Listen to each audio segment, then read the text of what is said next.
അഗ്നിശമന സേനാ വാരാചരണം സംഘടിപ്പിച്ചു.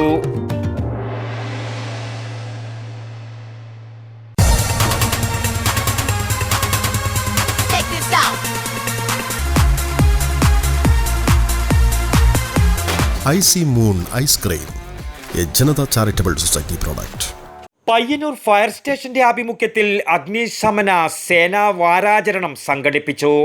സ്റ്റേഷൻ ഓഫീസർ PV പ്രകാശൻ പരിപാടിക്ക് നേതൃത്വം നൽകി. വാരാചരണത്തിന്റെ ഭാഗമായി അഗ്നിരക്ഷാ വാഹനങ്ങൾ അണിനിരത്തി വാഹന പ്രചരണ റാലിയും തുടർന്ന് വിവിധ അഗ്നിരക്ഷാ ഉപകരണങ്ങളുടെ പ്രദർശനവും പൊതുജനങ്ങൾക്കായി സംഘടിപ്പിച്ചു. 1944 ബോംബെയിലെ വിക്ടോറിയ ഡോക്സിലുണ്ടായ അഗ്നിബാധയും സ്ഫോടനവും കാരണം 66 അഗ്നിശമന സേനാംഗങ്ങൾക്ക് ജീവൻ നഷ്ടപ്പെട്ടു. ഈ രക്തസാക്ഷികളോടുള്ള ആദരവ് സൂചകമായാണ് രാജ്യമൊട്ടാകെ അഗ്നിശമന സേനാദിനം സംഘടിപ്പിക്കുന്നത്.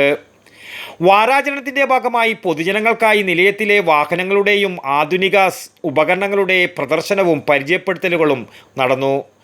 വരും ദിവസങ്ങളിൽ പൊതുജനങ്ങൾക്കായുള്ള അഗ്നിസുരക്ഷാ ബോധവൽക്കരണ ക്ലാസുകൾ, സുരക്ഷാ മുന്നറിയിപ്പുകൾ, ലഘുലേഖ വിതരണം തുടങ്ങിയവ നടക്കും. അപ്പോൾ 1944 ഏപ്രിൽ 14 ബോംബെയിലെ വിക്ടോറിയ തുറമുഖത്തുണ്ടായിരുന്ന SS ഫോർട്ട് സ്റ്റിക്ലൈൻ എന്ന ഒരു കപ്പലിൽ ഉണ്ടായ ഒരു വൻ അഗ്നിബാധയിൽ 66 അഗ്നിരക്ഷാ സേനാംഗങ്ങൾ തൽക്ഷണം മരണമടഞ്ഞതിൻ്റെ ആദരസൂചകമായിട്ട് അതിൻ്റെ ആദരാഞ്ജലി അർപ്പിച്ചുകൊണ്ടാണ് നമ്മൾ ഏപ്രിൽ 14 അഗ്നിശമന സേനാ ദിനമായി കൊണ്ടാടുന്നത്. അതിനെ തുടർന്നുള്ള ഒരാഴ്ചക്കാലം പൊതുജനങ്ങൾക്കിടയിൽ അഗ്നിസുരക്ഷയെക്കുറിച്ച് ബോധവൽക്കരണം നടത്തുന്നതിനായി വിവിധ പരിപാടികളാണ് നമ്മൾ നടത്തി വരുന്നത്. അതിൻ്റെ ഭാഗമായിട്ട് എല്ലാ ഫയർ സ്റ്റേഷൻ്റെയും ആഭിമുഖ്യത്തിൽ വാഹന റാലികൾ, ബോധവൽക്കരണ ക്ലാസുകൾ, അതുപോലെ ഉപകരണങ്ങളുടെയും പ്രവർത്തന രീതികളുടെയും പ്രദർശന പരിപാടികൾ, അതുപോലെ വിവിധ സ്ഥലങ്ങളിൽ മോക്ക് ഡ്രില്ലുകൾ എന്നിവയൊക്കെ സംഘടിപ്പിക്കാറുണ്ട്. അതുപോലെ സേനയ്ക്കകത്തും പുറത്തു നിന്നുള്ള വിദഗ്ധന്മാരെ ഉൾക്കൊള്ളിച്ചുകൊണ്ടുള്ള സെമിനാറുകൾ മുതലായവ സംഘടിപ്പിക്കുന്നു. മൊത്തത്തിൽ പൊതുജനങ്ങൾക്കിടയിൽ അഗ്നിബാധകളെക്കുറിച്ചും അവ തടയേണ്ട രീതികളെക്കുറിച്ചും അവ വരാതെ ഇരിക്കാൻ വേണ്ടി ചെയ്യേണ്ട മുൻകരുതലെക്കുറിച്ചും അതുപോലെ ജലവും വാഹനവുമായിട്ടൊക്കെ ബന്ധപ്പെട്ട അപകടങ്ങളെക്കുറിച്ചും ഒക്കെയുള്ള അവബോധം വളർത്തുന്നതിന് വേണ്ടിയാണ് കാലങ്ങളായി ഈ ഒരു വാരം ഉപയോഗിച്ചു വരുന്നത്.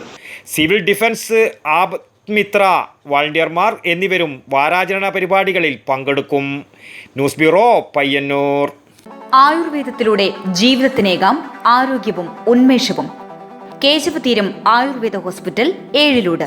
പ്രകൃതിയുടെ മടിത്തട്ടിൽ വിശാലമായ ഇക്കോ ഫ്രണ്ട്ലി ക്യാമ്പസ്. ഒഴിച്ചിൽ, കിഴികൾ, ധാര, വസ്തി, നസ്യം, പഞ്ചകർമ്മ ചികിത്സകൾക്കെല്ലാമുള്ള വിപുലമായ സൗകര്യം. മികച്ച ചികിത്സ ഉറപ്പുവരുത്തുന്ന സ്പെഷ്യാലിറ്റി വിഭാഗങ്ങൾ, വിദഗ്ധ ഡോക്ടർമാരുടെ സേവനം, കൃത്യതയാർന്ന പരിചരണം, പ്രകൃതിദത്ത ഭക്ഷണം. കേശവതീരം ആയുർവേദ ഹോസ്പിറ്റൽ, ഏഴിലോട്, കണ്ണൂർ.